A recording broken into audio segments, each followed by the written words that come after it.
이 시간 하나님께서 우리에게 주시는 말씀은 사사기 21장 24절 25절 말씀입니다. 제가 가진 구약성경 401면입니다. 사사기 21장 24절 25절 말씀입니다.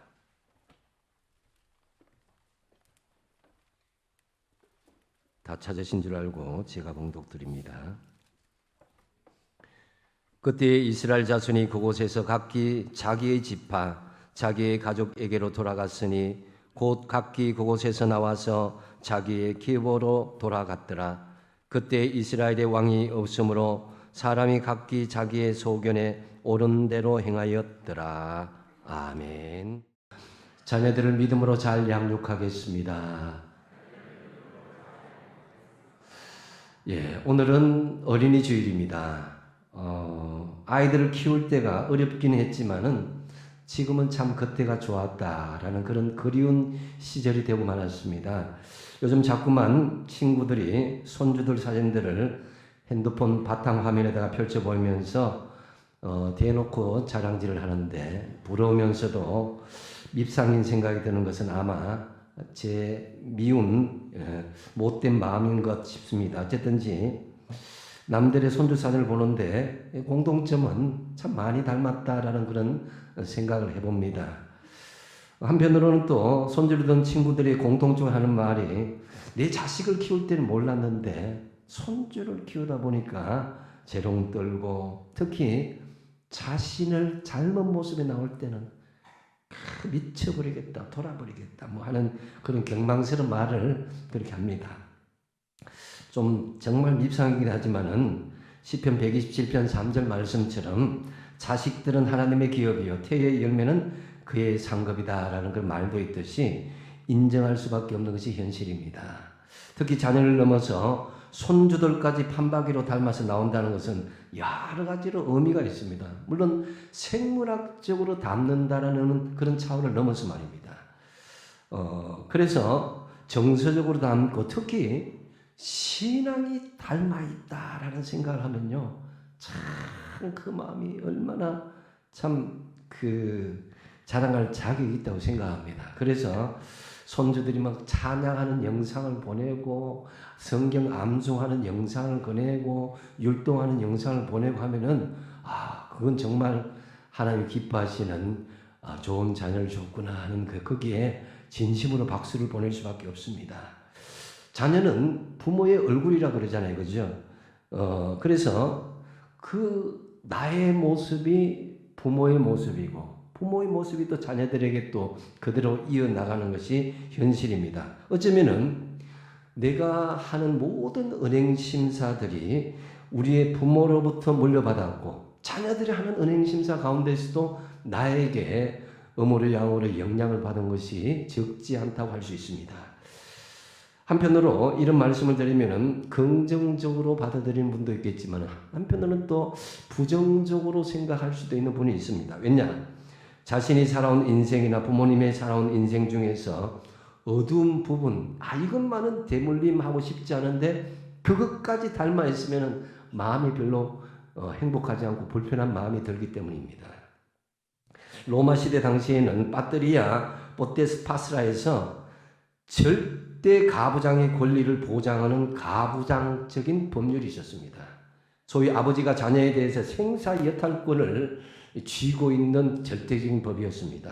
그래서 로마 시민권자인 아버지는 자녀들에게 자녀 교육이라는 명목으로 자녀를 마음껏 또 채찍질 해는 건 기본이고 심지어는 말을 듣지 않을 때는 자녀를 버릴 수도 있었고 마음대로 시집 장가를 보내고 심지어 노예로 팔아 넘길 수도 있었습니다. 바로 그때 이 바울이 혁명적인 선언을 했죠. 에베소서 4장 6장 4절을 보면은 아비들아 너희 자녀를 노엽게 하지 마라. 로마의 법률이 아니라 오직 주님의 교훈으로 양육해라. 내 법이나 전통이 아니라 주님의 훈계로 양육하라고 말씀했던 것입니다. 오늘 본문에서도 유사한 말씀이 있는데요. 본문에서는 제각각 말하고 행동하고 하였기 때문에 이스라엘 공동체뿐만 아니라 가정에서까지 후손들을 신앙에서 제대로 양육시키고 훈련시키지 못했습니다. 그래서 본문 24절, 25절 이 두 절이지만은 이 각기란 말을 세 번이나 반복하고 있고 개개인이 자신을 떠나는 자기라는 말도 네 번이나 반복하고 있는 것을 볼 수가 있습니다. 그만큼 사사시대의 마지막에는 가정의 삶의 현장도 또 신앙 공동체 안에서도 혼란과 혼돈의 연속, 이 기준이 없는 그런 모습이었습니다. 우리는 이러한 교육 실패를 반복하지 말아야 될 것입니다. 그래서 이스라엘은 나중에 나라가 멸망 후에도 회당 교육을 통해서 다음 세대를 정말 열심히 끈질기게 가르친 결과로 작은 나라이지만 강한 나라로 지금도 인정받고 있지 않습니까? 이런 의미에서 오늘 말씀은 우리에게 반면교사로 삼아야 할 매우 중요한 말씀이기도 합니다. 그렇다면 오늘 말씀에서 신앙 안에서 우리가 다음 세대를 잘 양육하기 위해서는 어떻게 되겠습니까? 먼저 언약하신 말씀의 자리를 회복할 수 있어야 됩니다. 본문 그 앞에 19절을 한번 읽어볼까요? 19절을 같이 읽겠습니다. 시작. 보라, 베델 북쪽 르보나 남쪽 베델에서 세겜으로 올라가는 큰 길 동쪽 실로에 매년 여호와의 명절이 있도다. 아멘. 실로의 명절이 있도다 하면서도 그 앞에 언급하고 있는 베델과 세겜, 이 이름을 같이 언급하고 있는 이유가 있습니다. 여러분, 베델과 실로, 세겜, 이 세 곳의 공통점이 무엇이겠습니까? 이 지도를 보면은 조금 이렇게 서로 이렇게 붙어 있는 것을 알 수가 있습니다.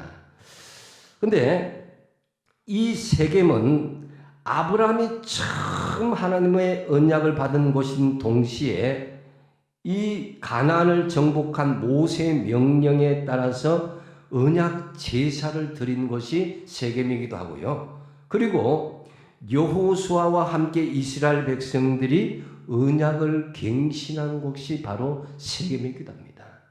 그래서 하나님과 이스라엘 백성들 간의 영원한 부부관계, 언약관계를 맺고자 했던 첫사랑의 언약 신혼방과 같은 것이 바로 세겜이라는 것입니다. 하나님의 말씀의 언약이 있었던 곳이다. 그러면 베델은 어떤 곳이냐면 야곱과 하나님께서 주신 언약의 추억이 서려져 있는 곳입니다.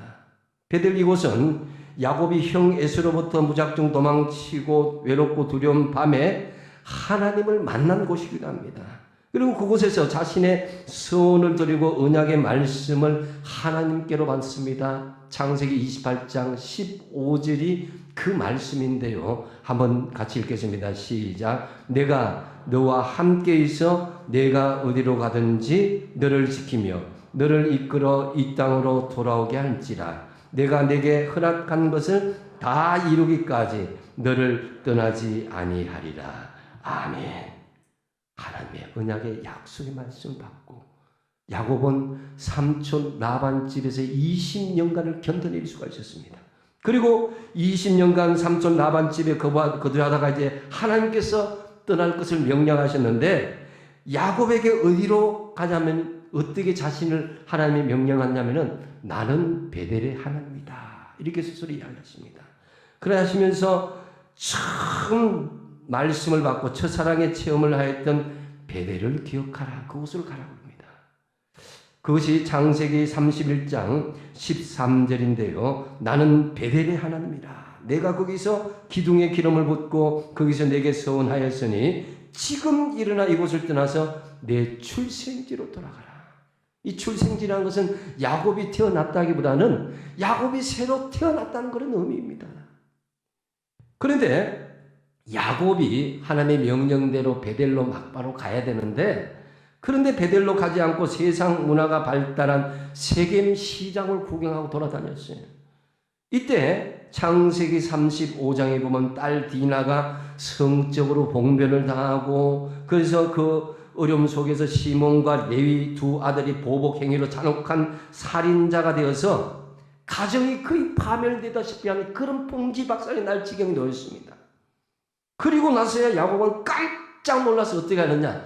아차, 내가 베델로 가야 되는데 베델로 가지 않았구나. 세상에 머물러 있었구나 생각하면서 그렇게 베델로 돌아오는데, 그것이 창세기 35장 5절 말씀에 우리가 일어나 베델로 올라가자 내 환난 날에 내게 응답하시며 내가 가는 길에서 나와 함께 하신 하나님께 내가 거기서 제단을 쌓으려 하노라.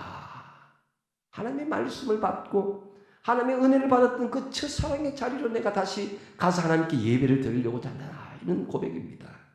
그리고 실로는 이 사사기 마지막 당시에 하나님의 언약궤가 있는 장소였습니다. 사사기 18장 31절에 보면은 하나님의 집이 실로에 있을 동안에 미가가 만든 바 새긴 신상이 단 자손에게 있었더라 그랬습니다. 실로는 바로 사사시대 이스라엘의 예루살렘과 같았고 매년 그곳에서 하나님의 절기가 지켜졌던 성지였습니다. 실로에서 언약궤가 있었으며 예배와 절기 행사들이 그곳에 치러지고 있었는데요. 그래서 결국 베델, 세겜, 실로 이 세 곳은 바로 하나님의 말씀을 받은 언약의 장소이고 하나님과의 그 첫사랑의 깊은 관계가 있는 예배의 장소가 있었다는 것이죠. 이런 공통점이 있습니다. 그런데 그곳에 미가가 만든 바 새긴 신상이 단 자손에게 있었다. 이스라엘의 언약의 말씀이 우상으로 무너진 상태에 있었다는 것을 상징합니다. 그래서 말씀이 무너지고 첫사랑의 감정이 무너진 이스라엘 백성들에게 실로의 여호와의 명절이 있다. 하나님 앞에 온전한 예배를 드리면서 하나님의 말씀이 회복되고 하나님과의 첫사랑의 관계를 회복하라는 그런 말씀인 거예요. 본문의 사사기 말기에 이스라엘은요, 위상도 없었고 정체성도 비전도 잃어버린 그런 상태였습니다. 이는 오늘날 코로나 이후에 한국 교회의 현실과 많이 유사한 부분이 있습니다.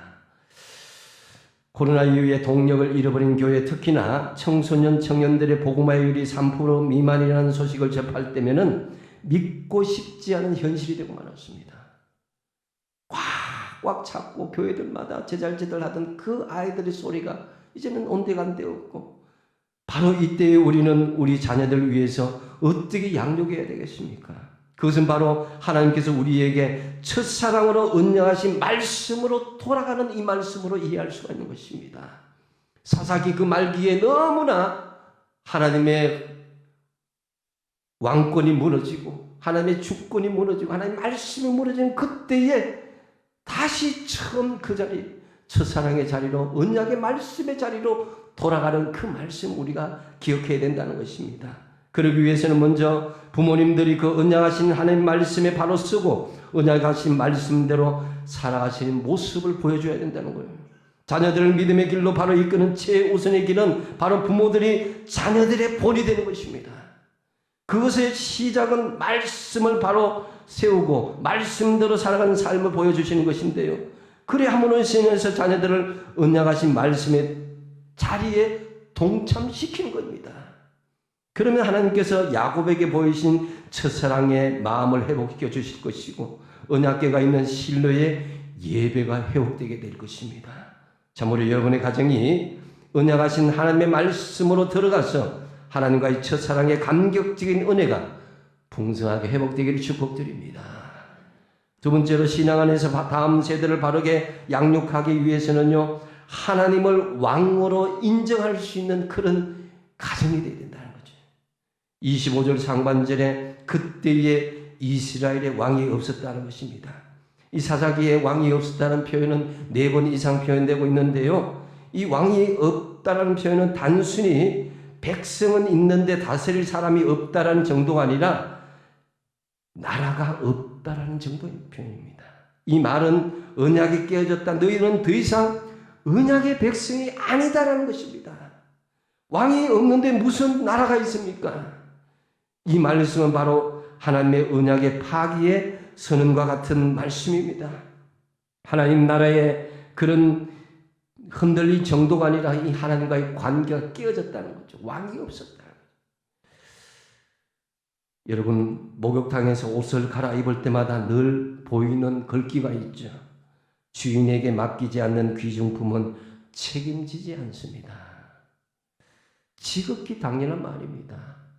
하나님께 맡기지 않는 우리는 하나님이 책임져 주지 않습니다.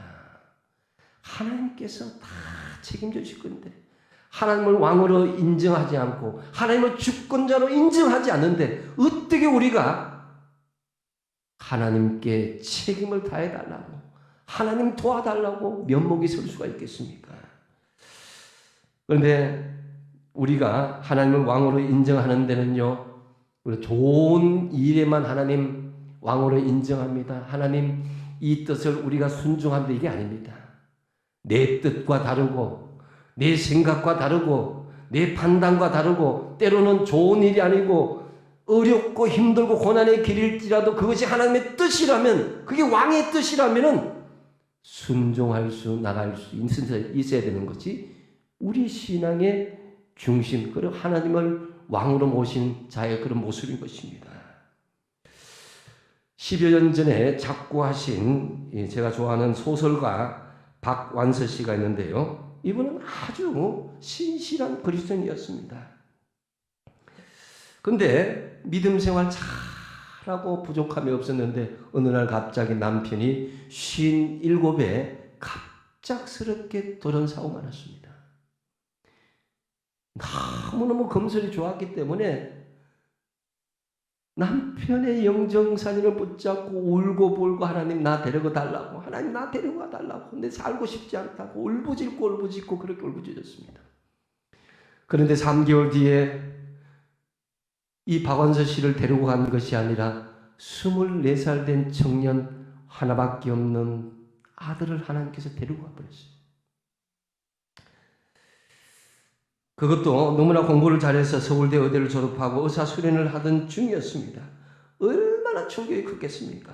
한순간에 모든 것이 확 무너지고 집안에 돌아와서 방 안에 있던 십자가에 걸린 것을 막 집어 던지면서 하나님 앞에 거의 발아가다시피 했다는 것입니다.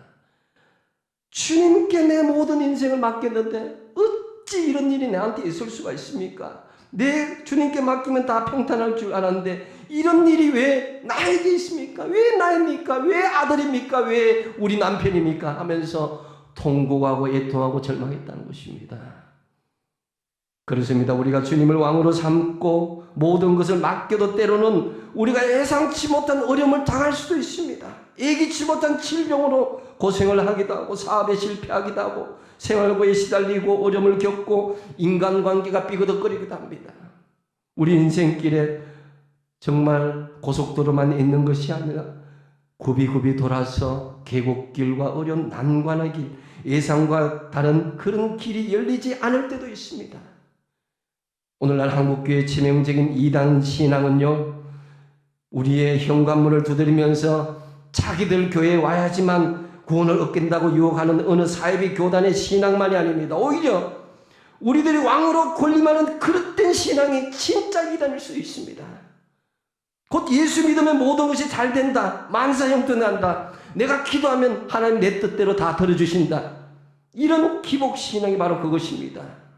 모든 것이 잘 될 것이라는 생각은 사람들을 믿음 생활하더라도 이기적으로 만들어버리고 진정한 섬김과 성도의 삶을 왜곡시키는 그런 삶으로 되고 마는 것입니다. 나의 생각과 왕이신 하나님의 생각이 다를 수 있음을 인정하시기 바랍니다. 우리가 천국에 가기를 그렇게 소망하면서도 막상 오늘 주님이 부르시는데 가시겠습니까? 하니까 아니요, 나는 아직 멀었어요, 이렇게 이야기하는데요, 하나님께서 사랑하시고 데려가시고 하는데 내가 왕이신 하나님의 뜻에 막아서는 것은 옳지 않습니다. 이처럼 우리가 하나님의 왕으로 인정하는 것은 잘 될 때만 해당되는 말씀이 아니라 내 뜻대로 되지 않고 사람들에게 손가락질 당하더라도 그것이 왕이신 하나님의 뜻이라면 그 길을 걸어가는 것입니다. 부모님이 먼저 그 모습을 보여줘야지, 자녀들도 원했던 일이 성취되거나 원했던 일이 가로막히거나 상관없이 왕이신 하나님을 인정할 수 있는 분위기가 되는 것입니다. 수시로 본인 되신 분대로 왕이신 하나님의 뜻과 계획을 물으십시오. 그러기 위해서는 기도의 무릎을 아끼지 마시기 바랍니다. 눈물로 기도하기를 쉬지 마시기 바랍니다. 하나님의 말씀을 깊이 상고하며 말씀대로 순종하기를 힘쓰십시오. 여러분의 삶은 현장에서 얼마나 하나님의 주권을 인정하며 하나님을 여러분의 왕으로 인정하고 있습니까?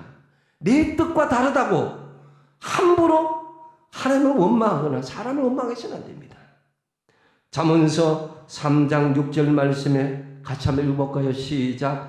너는 범사에 그를 인정하라. 그리하면 내 길을 지도하시리라. 아멘. 이 범사가 뭡니까? 모든 일입니다.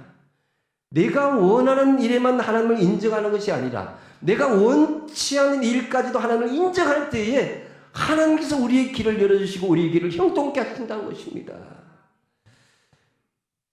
참으로 부모 세대가 먼저 하나님을 왕으로 하나님을 주권을 인정함으로 다음 세대까지 하나님을 왕으로 인정하는 하나님의 주도권을 인정되어지는 믿음의 좋은 가정을 세워나가시는 저와 여러분의 가정이 되시기 바랍니다. 또 한 가지는 신앙 안에서 다음 세대를 양육하기 위해서는요, 각기 소견대로 행하는 것을 멈춰야 됩니다. 사사시대의 혼란기가 바로 그런 것이었습니다. 내 생각에는 내 뜻에는 이것이 너무 많았습니다. 하나님의 말씀을 무시하고 진정한 하나님의 계시된 그런 은혜의 말씀을 무시한 것이었습니다. 25절 하반절에 사람이 각기 자기의 소견에 옳은 대로 행하였더라. 이 말씀은 사사기 17장 6절에도 동일하게 나오고 있습니다. 그때는 이스라엘의 왕이 없었으므로 사람마다 각기 소견에 옳은 대로 행하였더라. 그랬습니다. 사사기 17장에 보면요, 자기 생각이 곧 하나님의 생각으로 착각한 어리석은 사람 미가라는 사람이 등장하고 있습니다. 이 미가라는 사람은요, 누가 여호와와 같으랴 하는 좋은 이름의 뜻인데 구약의 성경 미가 선지자와는 동명이인입니다. 전혀 다른 사람입니다. 미가는 돈에 눈이 멀어서 어두운 사람이었습니다. 영적으로 어두운 사람이었습니다. 심지어는 미가는 자기 어머니가 가지고 있는 엄청난 돈, 아무도 모르게 돈을 훔쳤습니다. 훔친 돈의 액수는 무려 은 1100세겔이었습니다. 여기서 세겔이란 노동자의 그 당시의 4일치 품삯입니다. 이걸 따져보니까 미가가 어머니로부터 훔친 돈은 노동자가 일한 4,400일 동안 일한 액수였습니다.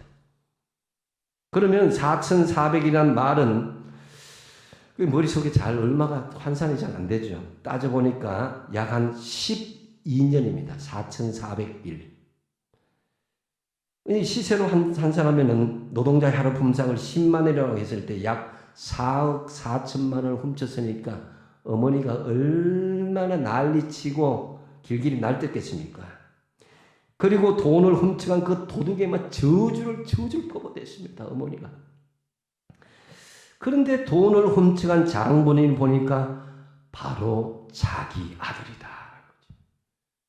아들 미가는 어머니가 도끼를 품고 저주를 막 품어대니까 안절부절해서 결국 어머니에게 내가 돈을 훔쳤습니다라고 고백하고 돈을 돌려주었습니다. 그러자 그 미가의 어머니가 이렇게 말합니다. 주께서 내게 복 주시기를 원하노라.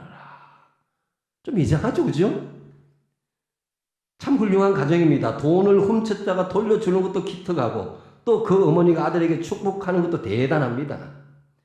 여기까지는 어느 정도 이 가정 봐줄만 한데 그 다음이 문제입니다. 미가의 어머니는 돈을 훔쳐간 도둑이 자기 아들임을 알고도 부랴부랴 자기가 그 저주가 아들에게 임하지 않기를 바라는 마음에서 그 돈을 그렇게 구별해서 하나님께 바치겠다고 하면서 그 돈을 은으로 입힌 우상을 만드는 데 사용합니다. 이게 말이 됩니까? 이 어머니는 하나님을 여기지 않고 단지 자기의 저주나 축복에 따라서 벌을 주는 신, 복을 주는 신으로 자기가 마음대로 부리는 신으로 생각했던 거예요. 그리고 이를 위해서 200세겔을 쓰는데요. 200세겔은 약 4천만 원에 해당되는 걸 추가로 또 쓰고 있습니다. 그 많은 돈을 투자해서 우상을 만들어서 그것을 자기 아들 미가에게 줍니다. 정말 하나님을 믿어도 이렇게 엉터리로 믿는 사람이 어디 있습니까? 그런데 그 피는 모속이나 봅니다. 그 어머니의 그 아들입니다. 미가는 어머니가 만들어준 우상을 받아서 자기 집에서 신당을 만들어서 그 우상을 섬깁니다. 신앙생활을 해도 하나님에 대해서 분명히 알지 못하면 이런 일이 일어난 것입니다. 자기 소견대로, 자기 생각대로, 자기 판단대로, 자기 어떤 기도의 어떤 열심대로 그렇게 해버린 거예요. 하나님의 의견과 하나님의 생각과 하나님의 뜻과는 상관없이. 성경 어디에도 우상을 만들라고 한 적 없습니다. 십계명에 나와 있는 바처럼 하나님은 그 어떤 형상이라도 만들지 말라고 분명히 못을 받았습니다. 그런데도 이 사람들은 하나님의 말씀을 듣지 않았습니다. 우상을 만들고 섬겨도 그게 하나님이고 그게 하나님이 기뻐하신 일이라고 자기 소견대로 행하였던 것입니다. 근데 참 가정스러운 것은 어머니가 아들 미가에게 그렇게 했으면 거기서 끝났으면 됐는데 미가가 또 그 아들에게 어떻게 하느냐? 자기 아들 가운데 하나를 제사장으로 삼습니다. 이게 참 기가 막혀 말이 안 나올 지경입니다. 뭐 자기 소견에 오른 대로 신앙생활하는 것을 볼 수가 있습니다. 근데 갈라디아서 6장 7절을 우리가 한번 읽어볼까요? 6장 7절 같이 읽겠습니다. 시작. 스스로 속이지 말라. 하나님은 업신여김을 받지 아니하시나니 사람이 무엇으로 심든지 그대로 거두리라. 아멘. 하나님은 업신이 여김을 받지 않으신다고요. 이 말씀은 우리 하나님은 사람의 생각 위에서 좌지우지 되는 분이 아니란 거예요. 하나님은 결코 사람의 손아귀에 놀아나는 분이 아니란 것입니다. 그런데도 사람들은 신앙생활할 때에 하나님 생각보다 자기 생각을 앞세웁니다. 자기 생각대로 하는 게 곧 하나님의 생각이라고 쉽게 내가 기도해 보니까 하나님의 생각이라고 내가 기도해 보니까 하나님의 뜻이라고 쉽게 이야기합니다. 근데 이 하나님의 생각과 하나님의 뜻을 충돌한 경우가 많이 있습니다. 서로 기도한다는 사람들끼리 그런 일들이 벌어진다는 거예요. 너무 다르게 이야기하는 거예요. 누구의 말을 믿어야 되는 거예요? 우리는 언제나 내 신앙생활을 돌이켜보면서 내 생각이 하나님의 생각에 맞추도록 해야지 내 생각을 하나님에 끼워 맞추는 식으로 하나님이 나를 그렇게 해주셨다고 그렇게 만들어서는 안 된다는 거죠. 그래서 이것 또한 하나님이 싫어하는 우상숭배의 한 모습인 것입니다. 여러분, 각기 소견대로 행하는 것을 멈추고 하나님께 진중하게 물으며 사시기 바랍니다. 에이, 하나님 내가 이 정도 헌신하고 봉사하고 이 정도 기도하면 하나님 내 마음 아시는데 이 정도 하는데 내가 어때? 이렇게 생각할 수 있지만 천만의 말씀입니다. 하나님은 막연하게 그렇게 신앙생활하는 걸 원치 않습니다. 그래서 그런 생각들, 그런 잘못된 신앙들이 문제는 다음 세대 여러분의 자녀를 망칠 수 있습니다. 막연한 내 추측, 내 생각, 내 판단 이것이 하나님의 생각이라고 착각하지 마셔야 됩니다. 에레미야 28장에는요. 참 선지자 에레미야와 거짓 선지자 하나니야가 서로 충돌한 것을 볼 수가 있습니다. 서로 어떻게 이야기하냐. 내가 하나님으로부터 말씀을 받았다. 이렇게 주장합니다. 내가 기도해 보니까 하나님께서 이렇게 말씀해 주시더라. 온 대중에게 이야기합니다. 그런데 대중의 지지를 얻은 사람이 누구냐면 하나님의 선지자 에레미야가 아니라 가짜 선지자 하나냐의 말이었습니다. 하나냐의 말이 이스라엘 백성들에게 희망을 주고 이스라엘 백성에게 기쁨을 주니까 온 백성들이 좋아했습니다. 정말 하나님의 선지자라고. 그런데 하나님의 뜻대로 가는 것이 그것이 당장은 즐거운 길을 택할지라도 그것이 하나님의 뜻이 아닌 것이 밝혀질 때는요. 엄청난 재앙이 오는 것입니다. 이스라엘 백성들이 가짜 선지자 하나냐의 길을 따라갔다가 멸망의 길로 걸어갈 수밖에 없었던 것입니다. 그렇기 때문에 우리가 기억해야 될 것은 하나님의 뜻대로 가는 것이 힘들고 외로운 길이라 할지라도 하나님이 원하시면 그 길로 가셔야 되는 거예요. 하나님은 그런 신앙을 기뻐하시고 그런 사람이 가까이 하십니다. 우리의 신앙생활은 막연한 희망이나 내 소견대로 하는 것이 아닙니다. 하나님의 뜻을 분명히 드러나지 않는다고 해서 그 자리에 내 희망사항과 소견을 집어넣지 마십시오. 교육자가 생각하기는 그것이 아닌데, 다른 사람이 생각하기는 그것이 아닌데, 내가 기도해 보니까 그것이라고, 내가 생각해 보니까 그것이라고, 그렇게 함부로 말하지 마시라 이거지. 자기 소견대로 행하시는 것을 멈추시기 바랍니다.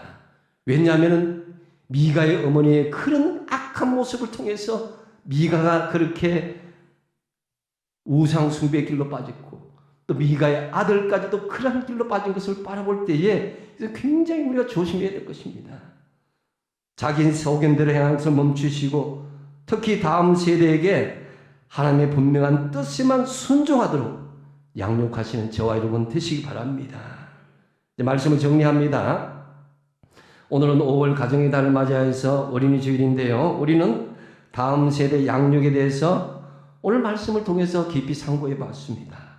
신앙 안에서 다음 세대를 양육하기 위해서 먼저 어떻게 하라고요? 언약하신 말씀의 자리를 회복하십시오. 여러분의 첫사랑의 언약의 말씀을 붙들고 나가십시오. 내가 이렇게 살아서는 안 된다 싶으면은 하나님과의 감격적인 첫사랑의 언약의 말씀을 받았던 그 자리로 돌아가십시오. 그리고 하나님을 왕으로 인정하십시오. 하나님께 내 삶의 완전 주도권을 내어드리시고 모든 작은 것까지도 왕으로 인정하십시오. 그리고 각기 소견대로 행하는 것을 멈추십시오. 함부로 내 뜻을 하나님의 뜻으로 둔갑시키거나 대입시키지 마십시오. 100% 하나님의 뜻에 순종하십시오. 그리함으로 여러분의 가정이 자자손손 복받는 믿음의 명문 가정으로 이어가시길 축복드립니다. 기도하겠습니다. 사랑의 아버지 하나님, 어린이 주일을 맞이하여서 다음 세대 양육에 대해서 주신 말씀을 받습니다. 하나님, 오늘 말씀에 따라서 항상 우리가 언약의 말씀을 붙잡고 하나님을 왕으로 인정하며 그 뜻에 100% 순종하며 살아갈 때에 우리 다음 세대가 든든하게 세워지며 믿음의 좋은 명령 가정으로 세워질 수 있도록 인도하여 주시옵소서. 예수님의 이름으로 기도하옵나이다.